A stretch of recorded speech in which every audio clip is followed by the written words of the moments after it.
Ыйса шакирттери менен Иерусалимге жакындап, Зайтун тоосунун жанындагы Бетфаге айылына келгенде, жанындагы эки шакиртине мындай деди: Мына бу маңдайдагы айылга баргыла. Ага кирээриңер менен такайы жанында өзү болсо байланып турган бир эшекти көрөсүңөр. Аларды чечип алып, жетелеп келгиле. Эгер бирөө бирдеме десе, ийгебизге керек болуп жатат, дегиле. Ошентсеңер, силерге дароо беришет. Мунун баары пайгамбар аркылуу айтылган сөздүн аткарылышы үчүн ушундай болду. Ошол пайгамбар минтип айткан экен: Иерусалим халкына мындай кабар салгыла. Карагыла, келатат силердин момун падыша. Келе жатат, эшекти жанадагы эшектин кодигине минип ал. Эки шакирти барып, Ыйсанын айтканындай кылышты. Эшекти такайы менен жетелеп келишип, кийимдерин үстүнө жабышкан соң, Ыйса такайга минди. Көп адамдар анын жолуна кийимдерин чечип, башкалары дарактардын бутактарын кесип алып төшөп жатышты. Ал эми Ыйсанын алды артында бараткандар: Өттүн уулуна асанна! Эге биздин атынан келатканды Кудай жалгасын! Көктөгү Кудайга асанна! деп кыйкырып жатышты. Ыйса Иерусалимге киргенде, бүт шаар эли кыймылга келип: Бул ким болду экен? деп бири-биринен сурап жатышты. Ыйсаны ээрчиген эл: Бул Галилеядагы Назарет шаарынан чыккан Иса пайгамбар дешти.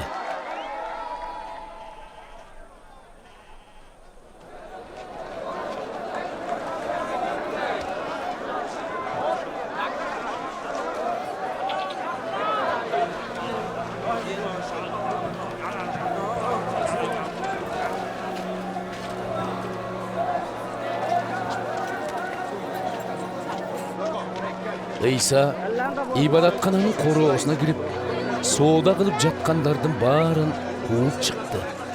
Акча алмаштырып олтургандардын үстөлдөрү менен курмандык үчүн көгүчкөн сатып олтургандардын орундуктарын оодарып салды.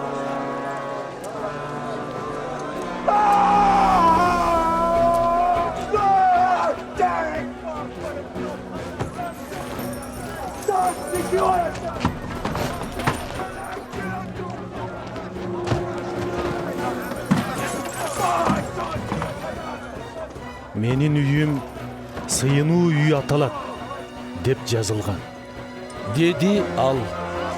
Ал эми силер болсо, аны каракчылардын үңкүрүнө айлантып жиберипсиңер. Ыйса ал жерде болгондо, ага сокурлар менен чолоктор келишип, ал аларды айыктырды. Ыйсанын жасаган кереметтерин жана ибадаткананын короосундагы жаш балдардын Өттүн уулуна асанна! деп кыйкырып жатканын көргөн жогорку дин кызматчылар менен дин мугалимдеринин кыжыры кайнап, Ыйсага: Булардын эмне жаткандарын уктуңбу? дешти. Ооба, деп жооп берди Ыйса. наристелер менен эмчектеги балдардын оозуна өзүңдү мактоонун сөздөрүн салдың, деген ыйык жазуудагы сөздү эч качан окуган эмес белеңер. Ушундан соң Ыйса ибадатканадагыларды таштап, шаардын сыртына чыкты да, Бейтани кыштагына барып, анда түнөп калды.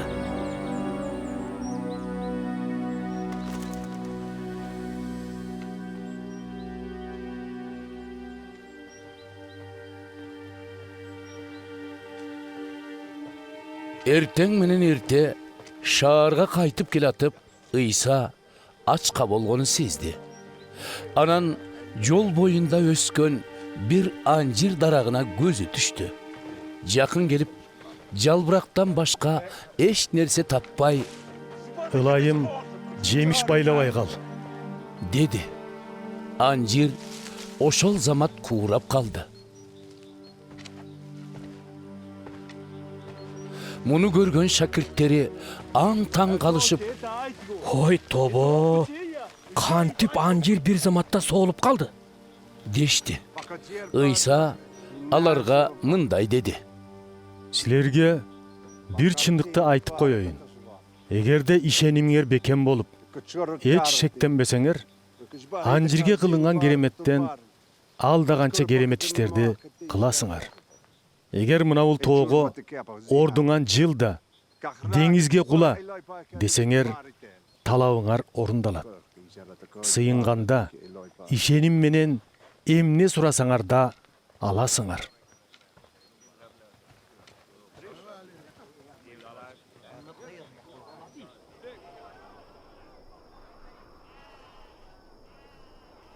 Ыйса ибадаткананын короосунда олтуруп таалим берип жатканда жогорку дин кызматчылар менен эл башчылары басып келишип, Сен буларды кайсы бийлигиң менен кылып жатасың?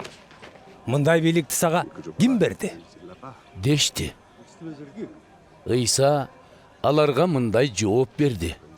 Мен да сиздерге бир суроо берейин. Жооп берсеңиздер, анан мен да кайсы бийлик менен кылып жатканымды айтам. Жакыя чөмүлдүрүү расмисин өткөрүү бийлигин кимден алды эле? Кудайданбы?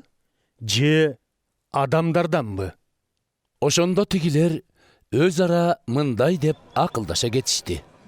Эгер Кудайдан десек, анда эмнеге ишенбедиңиздер дейт. Адамдардан десек, элден коркобуз. Анткени баары Жакыяны пайгамбар деп эсептешет. Анан Ыйсага Билбейбиз. деп жооп беришти. Ыйса да аларга Анда мен да силерге кайсы бийлик менен кылып жатканымды айтпайм. деди. Төмөнкү баратты кандай түшүнөсүңөр? Деди Ыйса. Бир кишинин эки уулу болот. Ал биринчисине келип, балам, бүгүн сен жүзүм зарга барып иштеп кел, дейт. Баласы болсо, баргым келбей жатат, дейт. Бирок кийин оюн өзгөртүп, жөнөп кетет. Экинчисине барып, ага да биринчисинин айтканын айтат. Анысы макул ата, дейт да, бирок барбай коет. Экөөнүн кимиси атасынын каалоосун аткарды деп ойлойсуңар? Ыйсага алар Албетте биринчиси. деп жооп беришти. Ыйса аларга мындай деди. Силерге бир чындыкты айтып коеюн. Салыкчылар менен сойкулар Кудайдын падышачылыгына силерден мурда барат. Жакыя пайгамбар силерди ак жолго салууга келди эле. Ага силер ишенбей койдуңар. Ал эми салыкчылар менен сойкулар болсо ишеништи. Муну көргөндөн кийин да силер оюңарды өзгөртүп ишенген жоксуңар.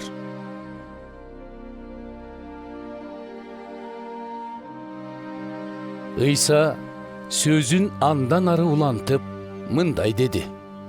Эмесе дагы бир ибаратты угуп алгыла. Бир дыйкан болуптур.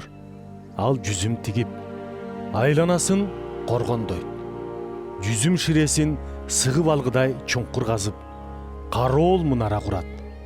Анан жүзүмүн багбандарга ижарага берип, өзү бир жакка кетет. Жүзүм тере турган маал келгенде түшүмүнөн алып келгиле деп ижарачыларга кулдарын жөнөтөт.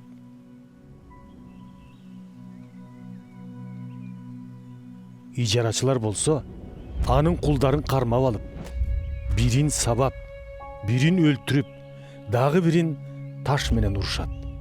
Дыйкан кайрадан мындан да көбүрөөк кулдарын жөнөтөт. Тигилер болсо буларды да биринчилердей кылышат. Кийинчерээк, кой, уулумду жиберейин, балким андан ийменишер деп аларга уулун жөнөтөт. Ижарачылар болсо уулун көргөндө өз ара Бул мураскор. Жүргүлө, өлтүрөлү. Ошондо мурасы бизге калат, деп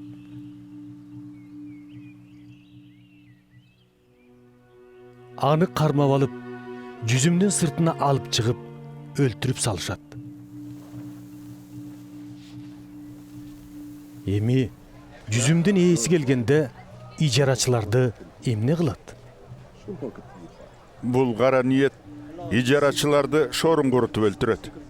Ал эми жүзүмдү болсо түшүмүн өз убагында берип тура турган бөлөк ижарачыларга берет. деп жооп беришти ага. Ошондо Ыйса мындай деди: Куруучулар жаратпай таштап салган таш эле. Пайдубалдын негизи болуп калды ал эми. Биз таң калган бул ишти өзү кылды эгебиз деген сөздү ыйык жазуудан эч качан окуган жок белеңер. Андыктан айтып коеюн. Кудайдын падышачылыгы силерден алынат да, анын жемиштерин бере турган башка элге берилет. Ким бул ташка куласа, талкаланат. Ал эми бул таш кимдин үстүнө түшсө, анын таш талканы чыгат. Ыйсанын ибараттарын уккан жогорку дин кызматчылар менен фарисейлер мунун өздөрү тууралуу айтылганын түшүнүштү да Ыйсаны кармамак болушту. Бирок чогулган эл Ыйсаны пайгамбар деп эсептегендиктен алардан коркушту.